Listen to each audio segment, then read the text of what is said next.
말씀을 함께 같이 읽겠습니다. 요한계시록 1장 말씀 9절부터 20절까지의 말씀을 함께 같이 읽겠습니다. 요한계시록 1장 9절부터 마지막 절 함께 말씀을 같이 읽겠습니다. 오늘 특별히 이 말씀에서는 예수님의 영광을 보시면 됩니다. 예수 그리스도의 아름다움, 예수 그리스도의 영광이 뭔지 말씀을 이렇게 초점을 맞춰서 같이 저희들이 보도록 하겠습니다. 같이 읽겠습니다. 나 요한은 너희 형제요 예수의 환난과 나라와 참음에 동참하는 자라. 하나님의 말씀과 예수를 증언하였으므로 말미암아 반모라 하는 섬에 있었더니 주의 날에 내가 성령에 감동되어 내 뒤에서 나는 나팔 소리 같은 큰 음성을 들으니 이르되 네가 보는 것을 두루마리에 써서 에베소, 서머나, 버가모, 두아디라, 사데, 빌라델비아, 라오디게아 등 7 교회에 보내라 하시기로 몸을 돌이켜 나에게 말한 음성을 알아보려고 돌이킬 때에 7 금촛대를 보았는데 촛대 사이에 인자 같은 이가 발에 끌리는 옷을 입고 가슴에 금띠를 띠고 그의 머리와 털의 희기가 흰 양털 같고 눈 같으며 그의 눈은 불꽃 같고 그의 발은 풀무불에 단련한 빛난 주석 같고 그의 음성은 많은 물소리와 같으며 그의 오른손에 7 별이 있고 그의 입에서 좌우에 날선검이 나오고 그 얼굴은 해가 힘있게 비치는 것 같더라. 내가 볼 때 그의 발 앞에 엎드러져 죽은 자 같이 되매 그가 오른손을 내게 얹고 이르시되 두려워하지 말라. 나는 처음이요 마지막이니 곧 살아있는 자라. 내가 전에 죽었었노라. 볼지어다 이제 세세토록 살아있어 사망과 음부의 열쇠를 가졌노니 그러므로 네가 본 것과 지금 있는 일과 장차 될 일을 기록하라. 네가 본 것은 내 오른손에 7 별의 비밀과 또 7 금촛대라. 7 별은 7 교회의 사자요 7 촛대는 7 교회니라. 아멘. 우리가 사랑하는 예수님을 사랑하면 예수님의 모습이 막 무시무시하게 보여져도 그렇게 이미지가 있어도 그분이 우리를 사랑하시니까 가령 눈에서 막 그 빛난 그런 막 그 빛이 확 나오는데 그걸 우리가 예수님을 잘 모르고 혹은 예수님과 관계가 없으면 무서워할 수 있는데 그런데 예수님을 사랑하고 이분이 예수님이야라고 하면 예수님의 그런 막 열이 뿜어져 나오는 눈이나 혹은 빛난 주석 같은 발을 봐도 두려워하는 것보다 그 안에서 힘을 보고 그 안에서 영광을 보고 저 힘 때문에 저 힘이 나를 지탱시켜 주지. 저 하나님의 예수님의 저 불꽃 같은 눈동자가 저 지혜가 나에게 갈 길을 알려주지. 우리가 그런 생각을 하게 되죠. 그러니까 요한계시록 말씀을 읽으면서 주님과의 관계가 없으면 그러면 요한계시록 말씀은 무시무시한데 그런데 요한계시록 말씀을 읽으면서 사랑하는 주님과의 관계가 있으면 그러면 이 말씀은 우리를 살리는 말씀이고 우리에게 또한 위로가 되고 우리에게 힘이 되는 그러한 말씀이죠. 동일하게 그렇습니다. 오늘 말씀에서 특별히 예수 그리스도의 그러한 이미지가 이렇게 쭉 나오죠. 자, 한번 말씀을 제가 한번 쭉 보고 그 다음에 좀 설명을 해볼게요. 자, 나 요한이죠. 우리가 사도 요한으로 봅니다. 너희의 형제다. 그리고 예수의 환난 나라 참음에 동참하는 자다. 자, 이 편 한번 보면 예수의 환난과 나라와 참음에 동참한다. 예수 그리스도도 환난을 받으셨고 예수님의 나라, 아버지의 나라에 그 가운데 또한 이 땅에 오셨고 그 나라로서 그리고 예수님도 인내하셨죠. 마찬가지로 나는 너희의 형제인데 너희들도 지금 예수님의 환난에 동참하고 있지. 예수님의 나라에 동참하고 있지. 예수님과 같이 지금 인내하고 있지. 나도 그래. 라는 이제 그런 말씀이죠. 요한도, 그러니까 교회들도 또한 예수님도 어떻게 우리가 주님 안에서 하나를 이루고 가냐? 우리가 또한 이 교회가 초대교회랑 이어지는 혹은 예수님과 이어지는 걸 어떻게 하냐? 예수 그리스도의 환난에 동참하냐? 예수 그리스도의 나라에 동참하냐? 예수 그리스도의 인내에 동참하냐? 교회들의 그러한 몇 년이 흘러온 그러한 부분이 우리 가운데도 있냐? 나에게도 있냐? 이런 부분들을 돌아봐야 되는 거죠. 자, 요한은 그렇게 나는 지금 그 하나님의 역사 안에 예수님 안에 있습니다라는 걸 이렇게 표현하죠. 자, 그리고 반모라는 섬에 있는데 무엇 때문에 왔냐? 하나님의 말씀과 예수를 증언하였기 때문에 내가 반모로 왔다. 그래서 뭐 유배됐다. 그런데 그 당대 그 고고학적인 그런 자료나 그런 것들을 볼 때 여기가 유배지 아주 무슨 그 감옥 같은 그런 것은 아니었고 그 당시에도 사람들이 꽤 살았고 비교적 자유스럽게. 그런데 이 에베소에 있었던 요한이 하나님의 말씀 예수를 증언하는 것 때문에 여기에 어느 정도는 그래도 이렇게 그 억류가 되었던 것은 분명한데 아주 그냥 죽을 만큼 고생하는 그런 그 유배지는 아니었다고 이야기합니다. 아무튼 반모란 섬에 왜 왔냐? 하나님의 말씀과 예수를 증언해서. 자, 1장 2절 말씀 어저께 우리 말씀을 보면서 그 요한이 적었던 말씀이 뭐였었죠? 하나님의 말씀과 예수 그리스도의 증언이었죠. 예수 그리스도를 증언하는 거였죠. 예, 그것 때문에 반모 섬에 내가 왔다. 그러니까 계속해서 이어지는 띠들이 있죠. 10절 말씀에서 언제 주의 날에 그리고 어떤 상태에서 성령에 감동되어서 비몽사몽 간에 베드로는 그 요빠에서 그렇게 환상을 보죠. 지금 요한도 마찬가지로 환상을 보는데 주의 날에 성령에 감동되어서 그렇게 환상을 봅니다.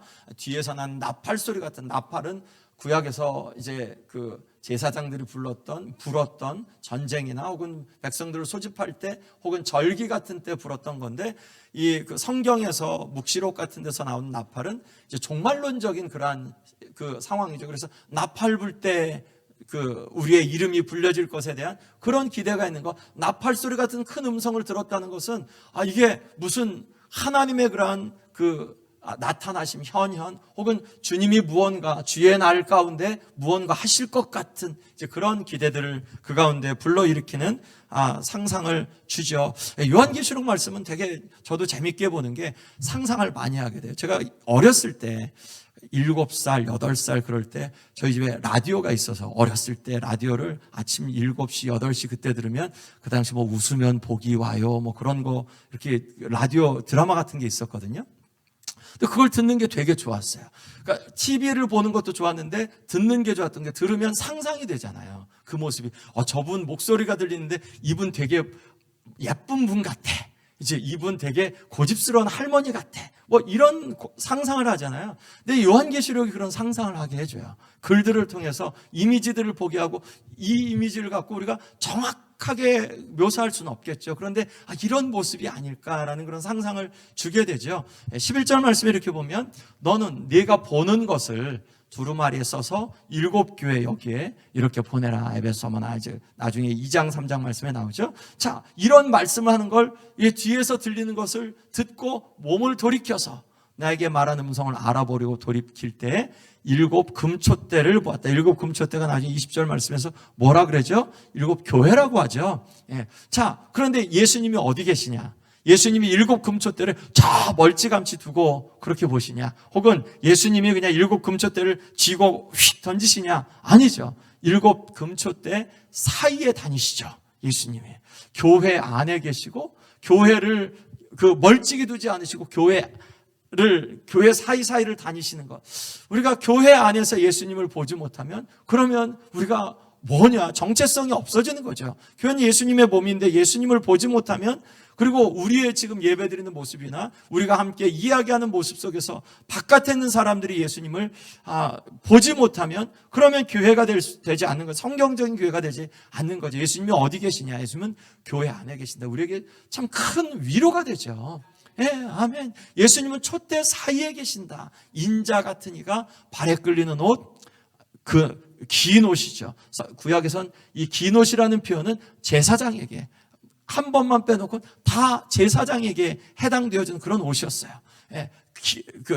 긴 옷을 입었다는 것은 위험이 있다는 거죠. 그 안에 영광이 있고 존경을 받을 만한 분이라는 그런 의미죠. 가슴에 금띠를 띤 대제사장, 제사장의 모습, 머리와 털의 희기가 흰 양털 같고 눈 같으면 아주 희다, 지혜, 상징, 그리고 그런 위엄이 있다는 것. 그의 눈은 불꽃 같고 무언가 다 보고 우리의 마음까지도 다 보고. 그런데 예수님이 우리의 마음을 볼 때 누군가가, 나쁜 사람이 우리의 마음을 보면 우리가 두려워해야 되죠. 우리를 싫어하는 사람이 우리의 마음을 다 보면 우리가 두렵죠. 그런데 우리를 좋아하시는 분이 우리의 마음을 다 보시면 우리가 연약하고 힘든 것들을 위로해 주실 것에 대한 기대를 갖고 있죠. 우리를 사랑하는 분이 우리의 마음 깊이 봐주시면 우리에겐 안심이죠. 그런데 우리를 미워하는 사람이, 사탄이 우리의 마음을 막 다 보고 그러면 우리를 향하여서 얼마나 못 살게 굴겠어요? 그러니까 요한계시록의 말씀은 누가 우리를 보느냐, 누가 심판하느냐, 이런 마지막 때 이런 징조들이 어떻게 되느냐, 예수님은 거기에서 어떻게 포즈를 취하고 계시냐, 그런 부분이 제일 중요하죠. 왜냐하면 우리를 사랑하시는 분이 이것을 통치하신다라고 하면 우리에겐 안심이 되는 거죠. 아멘. 그리고 그의 발은 풀무불에 달려나 빛난 주석, 발이 빛난 주석 같으면 단단하죠. 부서지지 않죠. 그리고 힘있게 설 수 있죠. 그의 음성은 많은 물소리와 같으며, 많은 물소리처럼 음성이 그렇게 들려진다는 것, 위엄, 그리고 심판의 그러한 모습도 그 가운데 있는 거죠. 그의 오른손에 7별 있고, 오른손은 옳은 것, 능력, 그런 것을 의미하죠. 거기에 오른손에 7별이 있다. 7 교회들의 사자들이라고, 그렇게 angels, 천사들이라고 표현하죠. 자, 그의 입에서 좌우의 날선검이 나오고, 입에선 좌우의 날선검이 나오니까 심판이죠. 그 얼굴은 해가 힘있게 비치는 것처럼 영광이 얼굴에 있고, 내가 볼 때 이런 예수님의 아름다움, 영광의 모습을 보니까 반응이 어떠냐. 이사야서 6장 말씀에서 이사야가 하나님의 영광을 그렇게 봤을 때 어떻게 했죠? 화로다 나요? 내가 죽게 되었도다. 내가 입술이 부정한 사람들 가운데 거하면서 하나님, 영광의 하나님을 내가 배웠음이로다 라고 그렇게 한탄하고 두려워했죠. 에스겔도 그렇게 하나님의 영광을 보고 나서 마치 죽은 자 같이 되었었죠. 요한도 예수님의 이런 영광을 보고, 하나님을 보고 살 자가 없으니까 영광을 보고 그가 발 앞에 엎드러져 죽은 자 같이 되었죠. 하나님의 영광을 보고 하나님의 영광 앞에 내가 이렇게 내가 죽을 수밖에 없는 내가 영광의 주님을 보았다라는 이제 그러한 반응으로 죽은 자 같이 된 거죠. 그가 오른손을 내게 얹고 이르시되 두려워하지 마라. 예수님이 이 영광을 보이셨는데 요한을 죽이려고 한 거냐? 절대 안 그렇죠. 우리에게 하나님이 좋은 것을 보여주시면 우리를 해하려고 하시는 거냐? 절대 아니다. 예수님은 우리에게 좋은 것을 보여주시려고, 우리에게 또한 복음을 주셨는데, 우리에게 또한 나를 따라오라고 말씀하셨는데, 따라가는 과정 속에서 우리가 넘어지면 예수님이, 야, 너 왜 그렇게 약해? 너 좀 맛 좀 봐. 이런 마음을 가지시겠냐? 절대 안 그러신다. 우리가 예수님을 따라가며 갈 때, 믿고 따라갈 때, 우리가 부족하고 연약해도 예수님은 우리가 넘어졌을 때 다시 일으켜 주시고 위로해 주시고 격려해 주시는 분이시죠. 영광을 보이신 예수님이, 그가 죽은 자 같이 되니까 그가 오른손을 내게 얹고 이르시되, 예수님은 그를 일으키시려고 오른손을 요한에게 얹고, 그리고 두려워하지 마라. 나는 처음이요 마지막이다. 어저께 말씀에서 이건 하나님에게 해당한 말씀인데도 예수님에게 그렇게 표현했다 그랬죠. 곧 살아있는 자다. 산 자의 하나님, 살아있는 자, 내가 전에 죽었었노라. 그렇죠? 예수님이 볼지어다, 이제 세세토록 살아있어 사망과 음부의 열쇠를 내가 가졌다. 그러니까 누가 열쇠를 가졌냐? 예수님이 가지셨는데, 예수님이 우리 아까 찬송처럼 친구라고 말씀하셨는데, 예수님이 우리의 구주신데, 예수님이 열쇠를 갖고 계신데 우리가 두려워하고, 그분 내가 못 들어갈 것 같아, 내가 안 될 것 같아, 이런 마음을 가지면 믿음 없는 거다. 그러지 않다. 예수님이 사망과 음부의 열쇠를 가지셨으니까, 열쇠를 가지신 예수님이 우리를 일으켜 주시고 우리에게 힘을 주시고 우리를 또한 인도하실 줄로 믿습니다. 아멘. 여기서 이런 선포가 너무 값지죠. 그러므로 내가 본 것, 지금 있는 일, 장차 될 일. 굉장히 중요한 구절이라 그랬죠. 요한계시록 전체의 구조를 이제 3중 구조로 보이는 과거, 현재, 미래로 보는 19절 말씀이라고 했습니다. 자, 20절 말씀에서 내가 본 것은 내 오른손에 7별의 비밀. 7별이 뭐라 그랬죠? 7별은 7교회의 사자. 그리고 또 7금촛대라. 7촛대는 7교회니라 해서 이제 한번 말씀을 쭉 한번 봤습니다. 한번 이것을 더 자세하게 보겠습니다. 자, 요한이 저자죠. 요한은 어떤 사람이냐? 예수님의 환난, 나라, 참음에 동참한 자다. 굉장히 귀한 그런 고백이죠. 예수님은 요한은 자기 자신을 누구라고 생각하냐? 나는 여러분들의 형제입니다. 그런데 나는 예수님의 환난, 나라와 참음에 동참했습니다. 난 여러분들의 형제입니다 하는데 예수님과 아무런 관계가 없이 살면서 형제라고 하면, 집사님인데 예수님과 관계가 하나도 없으면 안 되잖아요. 목사인데 예수님과 관계가 없이 살면 안 되잖아요. 그러니까 요한이 나는 여러분들의 형제입니다. 그리고 나는 예수님과 이렇게 관계했습니다. 예수님의 환난과 무관한 자 아닙니다. 나는 내 삶 속에 난 예수님과 함께 멍에를 지고 예수님의 환난에 동참한 자이기도 합니다. 그리고 내 나라는 이 지금 보여지는 이 미국 땅, 당시의 로마 땅이 아니라 내 나라는 하나님의 나라, 예수님의 나라. 나는 거기에 동참했습니다. 거기에 시민입니다. 여러분들처럼, 예수님처럼 그렇습니다. 나는 예수님이 참으신 것처럼, 여러분들이 주님 때문에 참는 것처럼 나도 인내하며 나아갑니다. 내가 하고 싶은 대로 하지 않고, 내가 생각나는 대로 내가 옳다고 생각하는 것만 하지 않고, 나는 그 가운데 여러분들이 인내하는 것처럼 나도 인내하는 그런 여러분들의 형제입니다 라고 이렇게 이야기를 해요. 우리도 그런 사람들이 돼야겠죠. 우리도 그렇게 교회를 이루면서 나아가야 하겠죠. 현재 삶을 해석할 때 굉장히 중요하게 해석해요. 만약 유배됐어요. 자유가 조금 덜해요. 그러면 불행한 거잖아요. 비참한 거잖아요. 그리고 만약 유배가 되었으면 소망이 뭐겠어요? 빨리 유배에서 언제 풀려날까? 내가 왜 그 모양 그때 걸려가지고 그때 그 사람들이 나한테 그렇게 나를 일러 바쳐서 내가 여기에서 이런 생고생을 하고 있어. 그리고 언제 빨리 나가야 될 텐데, 이런 생각을 할 수 있을 텐데, 사도 요한은 그러지 않아요. 나는 여기에 갇혔습니다. 그렇지만 내가 갇힌 건 하나님의 말씀과 예수님을 증언한 것 때문에 그렇습니다. 이걸 영광스럽게 지금 고백하는 건가요? 아니면 비참한 가운데서 고백하는 건가요? 영광스러운 가운데서. 사도 바울도 주 안에서 갇힌 자 된 내가 여러분들에게 권하노니 뭐 이렇게 말하잖아요. 주님 때문에 주 안에서 갇혔어요. 갇힌 상황이 비참한데, 그런데 왜 갇혔냐? 주님 안에서. 만약 우리가 믿는 게 이 세상에서 잘 되는 건 뿐이라면, 그러면 우리는 만약 요한이나 그러면 사도 바울은 비참한 거예요. 실패한 인생이에요. 왜냐하면 자주 감옥에 갇혔으니까 실패한 인생이죠. 불쌍한 인생이죠. 그런데 이 세상에서의 삶이 사람들이 원하는 것처럼 고생 없이 잘되게 형통하게, 그게 그리스도인, 제대로 된 잘 사는 그리스도인이 그러지 않다. 무엇 때문에 사냐가 더 중요하다. 다른 한말로 하면 예수님 때문에 산다. 그 안에 굉장히 많은 의미가 담겨져 있죠. 우리 옛날 찬양하면서 예수님 때문에 라는, 예수 안에서 어렸을 때 주일학교 때 불렀던 그런 찬양, 굉장히 단순한 건데 아주 굉장히 깊은 그러한 진리들, 묵상거리가 담겨져 있는 찬송들이라고 생각해요.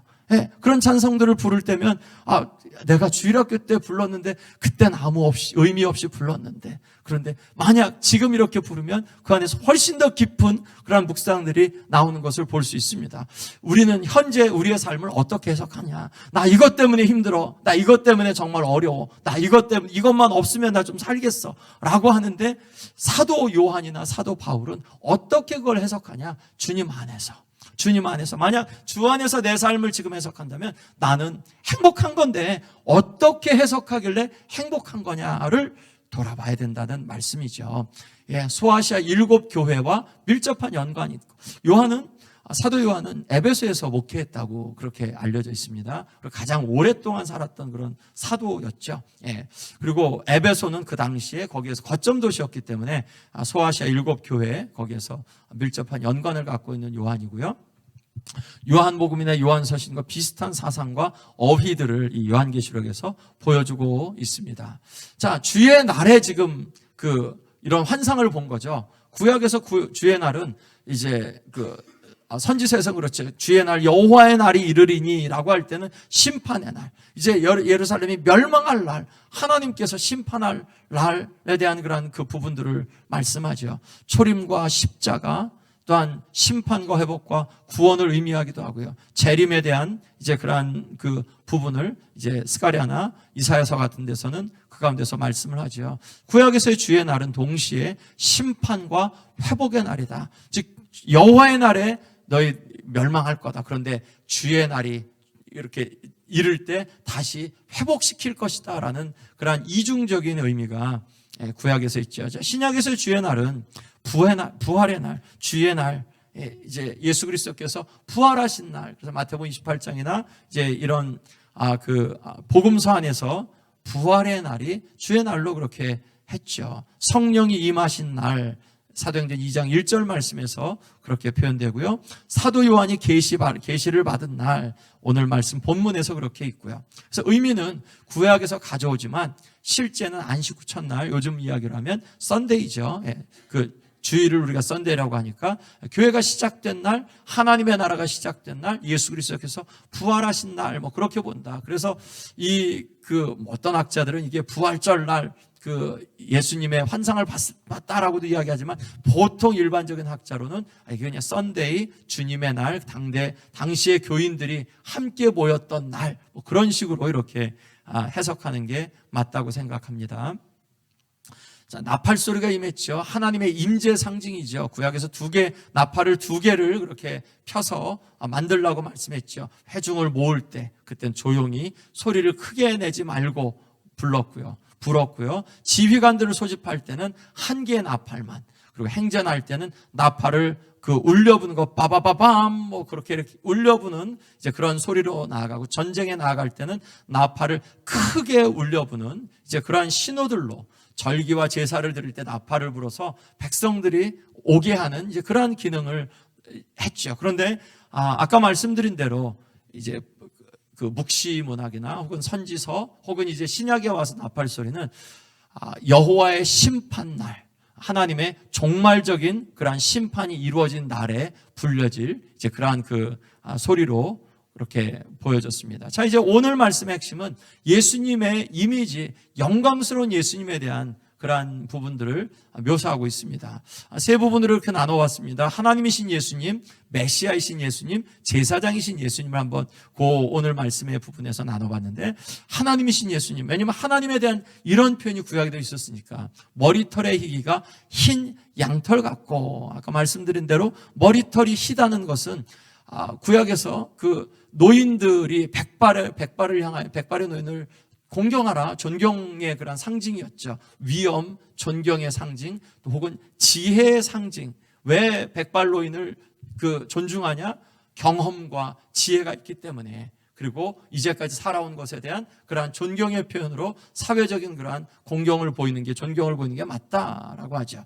음성은 많은 물소리 같다. 위엄이 있는 거죠. 그리고 크게 큰 소리로 많은 물소리처럼, 폭포수처럼, 혹은 이 파도가 힘있게 칠 때의 그런 많은 물소리 같이 위엄이 있고 다른 모든 소리를 잠식할 만한 예수 그리스도의 음성, 예수 그리스도의 판단은 이 세상 그 모든 것을 다 아우를 수 있는, 조용히 시킬 수 있는, 다 잠식시킬 수 있는 능력이 있다라는 것을 상징하고요. 처음이요 나중이다. 예수님은 하나님이 또 처음과 나중이시죠. 서문학교에 하셨던 말씀이고, 산 자다, 살아있는 자다, 세세토록 있는 자다. 예수님에 대한 그런 표현이 있었습니다. 자, 뿐만 아니라 인자 같은 이, 이건 다니엘서 7장 말씀에 있는 표현, 혹은 이제 복음서의 말씀에서 예수님을 인자 같은 이, 메시아, 인자가 누구냐? 메시아로 오실 분, 영광의 분 주님으로 그렇게 인정하죠. 눈은 불꽃 같고, 눈이 불꽃 같으면, 그러면 그 불꽃 같은 눈으로 뭐 하실 거냐? 우리의 깊은 것까지도 아시고 이 세상의 모든 부분 구석구석을 불꽃 같은 눈으로 다 보시겠죠. 그러니까 예수님은 다 아시는, 전지하신 예수님, 불꽃 같은 눈동자로 그렇게 바라보시면서 우리의 깊은 것까지도 아셔서 우리의 그러한 깊은 아픔도 작은 신음까지도 예수님이 아시고 또한 그 가운데 합당한 지혜와 능력으로 우리를 인도해 주시는 그러한 주님, 바른 풀무에 단련한 빛난 주석 같다. 예, 그러니까 단단함, 그리고 견고함, 안정됨, 예, 발이 이렇게 빛난 주석같이, 단련한 빛난 주석같이 그렇게 되면 안정감이 있죠. 예, 예수 그리스도의 그러한 안정된 모습, 능력, 힘. 입에는 좌우의 날선검이, 좌우의 날선검이면 그릇된 거를 쪼개내는 거잖아요. 그리고 주님을 따르지 않는 것, 악한 것에 대한 심판의 부분이 있는 거죠. 예, 입에 좌우의 날선검이 있는 것은 이제 심판의 모습이 있고 또 성령의 검처럼 진리가 있고 공의가 있고 한 부분을 볼 수 있죠. 예수님의 입에서는 좌우의 날선검이 나오는데 이것은 성령의 검, 말씀의 검, 심판, 구원, 우리의 또한 삶 가운데 진리, 이런 부분들을 상징하고요.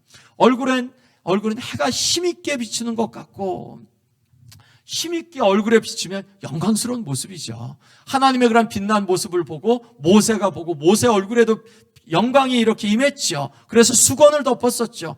하나님의 예수 그리스도의 얼굴이 해가 힘있게 비추는 것 같다는 것은 영광이 있는 예수 그리스도의 모습을 의미하고요. 그리고 예수님은 사망과 음부의 열쇠를 가지셨다. 사망과 음부의 열쇠를 예수님이 닫으면, 그러면 열 자가 없고, 예수님이 여시면 닫을 자가 없죠. 예수님이 우리의 생명의 주인이시다. 예수님이 우리를 구원하기로 작정하셨으면, 우리가 또한 예수님이 구원의 길로 가신 그 길을 따라가면, 그러면 우리에겐 천국에, 열린 천국으로 가는 것인 줄로 믿습니다. 그런데 만약 예수님을 쫓아가지 않으면, 그러면 사망과 음부로 나가는 거죠. 예수님이 사망과 음부의 열쇠를 가지셨다. 예수님의 영광이죠. 구원자이신 예수님, 또한 우리의 생명의 주관자이신 예수님, 제사장이신 예수님이 발에 끌리는 옷을 입으셨다. 긴 옷을 입으셨다. 그리고 가슴에 금띠를 띠셨다. 제사장의 모습을 보여주는 거죠. 영광과 위엄을 보여주는 거죠. 자, 그러면 이런 전체적인 예수님의 모습을 통해서 무엇을 나타내는 거냐? 이것 통해서 신비한 모습, 막 예수님 진짜 다 몰라, 우리 진짜 몰라, 이런 걸 가르쳐 주시려고 하는 거냐? 그렇지 않죠. 이런 모습을 통해서 예수님은 정말 영광스럽고, 예수님은 정말 능력이 있으시고, 예수님은 정말 위엄이 있으셔. 예수님이 능력이 있고 위엄이 있으시고 영광이 있으시면 우리에게 어떤 그 마음을 주죠? 신뢰할 만하고, 이 예수님이 진짜 힘이 있으니까 예수님은 우리가 의지할 만한 분이야. 그리고 예수님이 이렇게 영광이 있으니까 우리는 그 영광을 우리도 같이 덧입도록 허락하셨으니 우리 그 자리로 나도 그런 영광에 이렇게 비춰졌으면 좋겠다라는 이런 마음이 들죠. 그러니까 예수님 앞에 더 가까이 가고 싶은 마음, 예수님의 영광을 같이 받고 싶은 그런 마음이 우리 가운데 생겨야 되는 게 그리스도인이죠. 아멘. 그러니까 예수 그리스도의 이러한 묘사를 통해서 예수님을 사랑하는 자들은 예수님 앞에 더 가까이 가고 싶은 마음이 있고, 더 의지하고 싶은 마음이 있고, 예수님이 이렇게 풀무에 단련한 빛난 주석 같은 발을 갖고 계시고 힘있게 서 계시니까 예수님 다리 힘있게 붙잡아야지.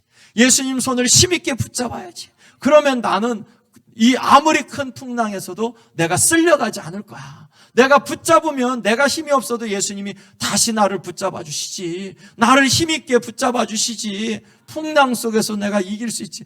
이런 부분들을 우리가 당연히 갖게 되죠. 그러니까 이런 것들을 해석하면서 예수님이 이런 분이라고 아무리 암송하거나 혹은 해석을 하는 것보다도 더 중요한 게 전체적인, 그럼 왜 이런 예수님의 모습이 이런 모습으로 이렇게 되냐. 우리에게 시사하는 바는 뭐냐. 우리에게 의지하도록. 그리고 예수님의 이러한 영광이 우리에게도 허락된 것을, 예수님의 영광이 우리에게 비춰질 때 우리도 그 영광으로 말미암아 하나님이 이런 존귀한 분이십니다 라고 우리가 찬양할 수 있게 되는 것이 이런 그 이미지를 주신 목적이기도 하죠. 자, 요 표는 여러분들의 앞에 교재와 이제 그렇게 나와 있는데 참고하셔서 요 예수 그리스도의 이러한 그 모습, 환상과 구약에서 구약적인 배경을 갖고 있는, 어저께 말씀처럼 404절이 있지만 실제로 성경 전체 65권에서 인용한 그런 이미지나 그런 구절이 500구절을 훨씬 넘는다고 말씀드렸죠. 그러니까 구약적인 굉장히 깊은 배경들을 갖고 이 예수 그리스도의 이런 이미지들을 보여주고 있다는 것을 도표로 이렇게 정리한 거니까 그냥 그거는 참고해 보시면 되겠고요. 예수님의 전체적인 외모는 인자 같은 메시아, 발에 끌리는 옷을 입은 제사장, 또한 가슴에 금띠를 띤 제사장, 왕으로서의 그러한 그 모습을 이렇게 보여준다. 얼굴은 머리, 또한 눈, 그리고 음성, 그리고 말씀, 입에서 이제 그렇게 나오는 것을 보고 얼굴은 해가 힘있게 비추는 이제 그런 모습이 보여지고요. 발과 팔의 오른손에 7별이 있다. 너무 참 귀한 그런 말씀이기도 해요. 자, 요걸 이제 구글 같은 거 찾아보면 요한계시록 1장의 그런 예수님의 모습 이렇게 치면은 이미지들이 여러 개가 나와요. 그 중에서 좀 제일 그럴싸한 것들을 본 거예요. 한번 요 왼쪽에 있는 건 요한이 이렇게 기도하고 있고 예수님이 딱 그렇게 있고 그 금촛대들이 다 그렇게 이렇게 있죠. 예수님이 그 가운데 계시고 손에 뭐가 있죠? 7별이 있고 영광스러운 모습, 발에 빛난 주석, 또 긴 옷. 그 오른쪽에 있는 그림도 또 그렇죠. 자, 그런데 이 그림을 한번 보세요. 뭐가 미싱하고 있죠? 예수님이 긴 옷을 입으셨고 가슴에 금띠를 띠고 계시고 얼굴에 좀 빛이 있으시고 그리고 7 금촛대도 있고요. 예수님이 그 사이에 계시고 이렇게 보면 조금 빠진 것도 있죠. 7별도 없죠. 7별 없고 그리고 빛난 주석 조금 그거는 한다고 하더라도 앞에 있는 거랑 보면 제 생각에 그래서 요 그림하고 요 그림의 지금 오른쪽 그림하고 좀 비슷한데 오른쪽 그림에 아마도 요 그림을 누가 이렇게 그렸는데 이거 정확하지 않은데 하고 이걸 이렇게 그리신 것이 아닌가라는 생각을 하는데 아무튼 예수님이 7 금촛대를 다니신다는 것, 교회 안에 계신다는 것, 그리고 예수님의 관심과 예수님의 그러한 걸음이 어디에 있냐, 교회를 향하여서 예수님의 관심이 있다는 것, 예수님이 또한 손에 7별을 갖고 계신다는 것, 7별은 7교회의 사자들이라고 말씀했죠. 물론 여기서 사자가 그냥 일반적인 천사냐 혹은 각 교회에 해당된 그런 마치 수호천사처럼 그렇게 된 거냐, 아니면 7교회 사자니까 메신저, 우리가 이야기하는 그 엔젤을 메신저로 볼 수 있는 거니까 교회에 그런 말씀을 전하는 분들이냐, 이제 그거에 대해서 여러 가지 그런 해석들이 많이 있습니다. 그런데 중요한 것은 예수님은 교회에 말씀을 전할 그러한 그 사자들, 이게 천사들이든 사람들이든 그러한 사람들 예수님이 쥐고 계시고, 그리고 교회 안에서 그러한 말씀이 전해져야 되는 것은 예수 그리스도 안에서 붙잡힌 가운데서 혹은 예수 그리스도 안에서 이것이 전해져야 된다는 것을 말씀을 하고 있는 것이죠. 그러니까 전체적으로 요한상에서는 어떤 부분이냐면 예수님은 교회의 주인이시고 예수님은 교회를 무관심하게 두지 않으시고 예수님은 교회를 돌보신다라는 것을 전체적으로 볼 수 있죠. 7 교회 안에서 예수님이 보여주는 것, 에베소 교회에서는 예수님 촛대 사이에 다니시는 이로 묘사하고, 서문학교에서는 처음이요 마지막, 서문학교에서 전에 죽었던 자, 서문학교에서 지금 살아있는 자, 또한 세세토록 있는 자, 사망과 음부의 열쇠를 가지신 분으로 빌라델피아 교회를 그렇게 언급하고요, 충성된 증인으로 라오디게아 교회를 이렇게 언급하고 있습니다. 자, 예수님 스스로의 증언, 죽은 죄인에게 손을 얹고 위로하심, 처음이요 나중이니 곧 산자다. 내가 전에 죽었었노라. 이제 세세토록 살아있고 사망과 음부의 열쇠를 가졌다. 교회에 계시하시면서 기록하라고 그렇게 말씀하십니다. 오늘 이렇게 해서 예수 그리스도의 아름다움을 보는데, 저는 오늘 말씀을 이렇게 보면서는 가장 이렇게 마음속에서 오늘 기도하면서나 말씀을 준비하면서나 주님의 아름다움을 사모합니다. 또한 주님의 아름다움을 더 깊이 목도합니다. 하나님 40일 동안에 주님의 아름다움을 더 깊이 보여주십시오. 주님의 아름다움 안에 더 힘있게 그렇게 나아가기를 원합니다라는 그러한 마음의 고백을 주님께 드리는데, 우리 이 시간 찬송가를 나의 기쁨 나의 소망